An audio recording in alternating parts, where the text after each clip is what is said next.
നമസ്കാരം. ഇന്നലെ U S മാർക്കറ്റുകളെല്ലാം ക്ലോസ് ചെയ്തത് പോസിറ്റീവായിട്ടാണ്. ഡൗ ജോൺസ് 0.68%, S&P 500 0.06%, നാസ്ഡാക്ക് 0.26% പോസിറ്റീവായിട്ടാണ് ക്ലോസ് ചെയ്തത്. അമേരിക്കയിൽ ഷട്ട് ഡൗൺ ഏകദേശം ഇന്നത്തോടുകൂടി ഒഫീഷ്യലായിട്ട് അവസാനിക്കുമെന്നാണ് കരുതുന്നത്. ഇത് മാർക്കറ്റിനെ സംബന്ധിച്ചിടത്തോളം ഒരു പോസിറ്റീവാണ്. അതുപോലെ തന്നെ റിലേറ്റഡ് കമ്പനികളിലൊക്കെ ഒരു ബൈങ് വരുന്നത് വളരെ പോസിറ്റീവാണ്. അമേരിക്കയിൽ പിന്നെ ഫെഡിന്റെ ഒരു റേറ്റ് കട്ട് എല്ലാവരും പ്രതീക്ഷിക്കുന്നുണ്ട്. അപ്പൊ ഇത്തരം കാര്യങ്ങളൊക്കെ ഉള്ളതുകൊണ്ട് അമേരിക്കൻ മാർക്കറ്റ് പോസിറ്റീവാണ്. ഇപ്പൊ ജോലി നഷ്ടപ്പെട്ടവരെയൊക്കെ തിരിച്ചെടുക്കാനും അവരുടെ സാലറി കൊടുക്കാനും അത്തരത്തില് ഗവൺമെന്റ് എയ്ഡുകൾ വീണ്ടും കണ്ടിന്യൂ ചെയ്യാനും ഒക്കെയുള്ള ചെറിയ ധാരണകളൊക്കെ ആയിട്ടുണ്ട്. ഇതൊക്കെ മാർക്കറ്റിനെ സംബന്ധിച്ച് പോസിറ്റീവായിട്ടുള്ള കാര്യമാണ്.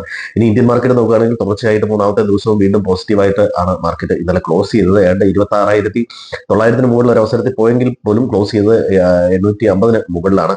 ഇതും ചെറിയൊരു പോസിറ്റിവിറ്റിയാണ്. പക്ഷേ ആ ബൈയിങ് മൊമെന്റ് അല്പം കുറഞ്ഞു എന്നുള്ള ഒരു കാര്യത്തിൽ സംശയമുണ്ട്. ഏറ്റവും കൂടുതൽ ഇപ്പോഴും FIs ഷോർട്ട് പൊസിഷനിൽ തന്നെയാണ് നിൽക്കുന്നത് എന്നുള്ള കാര്യം പ്രത്യേകം ശ്രദ്ധിക്കുക. ബീഹാർ എക്സിറ്റ് പോൾ വന്നത് പൊതുവെ പൊളിറ്റിക്കൽ സ്റ്റെബിലിറ്റി ഉണ്ടാകുമെന്നുള്ള ഒരു ധാരണ ഇന്ത്യൻ മാർക്കറ്റിനും നല്ല രീതിയിൽ ശക്തി പകർന്നിട്ടുണ്ട്.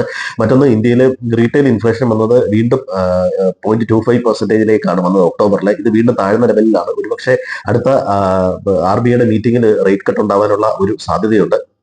യൂറോപ്പിലും ഇൻഫ്ലേഷൻ ഫേവറബിൾ ആയിട്ട് ഉണ്ടെന്നുള്ള രീതിയിലാണ് വന്നത്. ഇന്ന് രാവിലെ ജപ്പാന്റെ ഇൻഫ്ലേഷൻ വന്നു. ജപ്പാന്റെ ഇൻഫ്ലേഷൻ ഇപ്പം വർദ്ധിച്ചിട്ടുണ്ട്. ചൈനയിലെ എക്സ്പോർട്ട് കുറഞ്ഞിട്ടുണ്ട്. അപ്പൊ അത്തരത്തിൽ ഏഷ്യൻ മാർക്കറ്റിൽ ചെറിയ ചെറിയ നെഗറ്റീവ് ന്യൂസുകൾ ഉണ്ട്. അതുപോലെ അമേരിക്കയിലെ ലേബർ മാർക്കറ്റ് പ്രൈവറ്റ് ഡേറ്റകളാണ് വരുന്നതെല്ലാം. അപ്പോൾ ഇത് ജോബ് ഡേറ്റ വന്നത് അല്പം കൂടുന്നുണ്ട് എന്ന് വാർത്തയുണ്ട്. എങ്കിൽ പോലും ഒഫീഷ്യൽ ഡേറ്റ ഒരുപക്ഷെ ഈ ഷട്ട് ഡൗണിന് ശേഷം വരും. അത്തരം ഡേറ്റകൾ പ്രത്യേകം ശ്രദ്ധിക്കേണ്ടതുണ്ട്. ഇനി അമേരിക്കയിൽ കൂടുതൽ വിദഗ്ധ തൊഴിലാളികളെ ആവശ്യമുണ്ട് എന്ന തരത്തിൽ ഇത് ട്രംപ് പറഞ്ഞത് IT കമ്പനികൾക്ക് വീണ്ടും ഒരു പോസിറ്റീവായിട്ടുണ്ട്. ഇന്ത്യൻ IT കമ്പനികൾക്ക് പോസിറ്റീവായിട്ടുണ്ട്. അമേരിക്കൻ ഒഫീഷ്യൽസും ഇന്ത്യൻ ഒഫീഷ്യൽസിനും എത്രയും പെട്ടെന്ന് അമേരിക്കയും ഇന്ത്യയും തമ്മിലുള്ള ട്രേഡ് ഡീലാവുന്നു എന്ന് പറഞ്ഞത് രണ്ട് മാർക്കറ്റിനെ സംബന്ധിച്ചിടത്തോളം പോസിറ്റീവാണ്. ഇത് ടെക്സ്റ്റൈൽ അതുപോലെ തന്നെ സ്ട്രിംബ് ഓഹരികളിൽ അത് കയറ്റുമതി ചെയ്യുന്ന ഓഹരികൾ ഒരല്പം വിലവർധനയ്ക്ക് ഇടയായിട്ടുണ്ട്. ഈ ഇന്ത്യൻ ഗവൺമെന്റ് 25,000 കോടി രൂപയുടെ എക്സ്പോർട്ട് പ്രൊമോഷന് വേണ്ടിയിട്ടുള്ള കാര്യങ്ങൾ ക്യാബിനറ്റ് അപ്രൂവ് ചെയ്തത് പോസിറ്റീവാണ്. അതുപോലെ തന്നെ എക്സ്പോർട്ടേഴ്സിന്റെ ക്രെഡിറ്റ് ലിമിറ്റ് ഉയർത്തിയതും മാർക്കറ്റിനെ സംബന്ധിച്ചിടത്തോളം പോസിറ്റീവാണ്. ഇനി വരുന്ന റിസൾട്ടുകളല്ല, ഇന്നലെ ഏഷ്യൻ പെയിന്റിന്റെ റിസൾട്ട് വന്ന പോസിറ്റീവാണ്. പെയിന്റ് കമ്പനികൾക്കെല്ലാം ഇത് പോസിറ്റീവായിരുന്നു.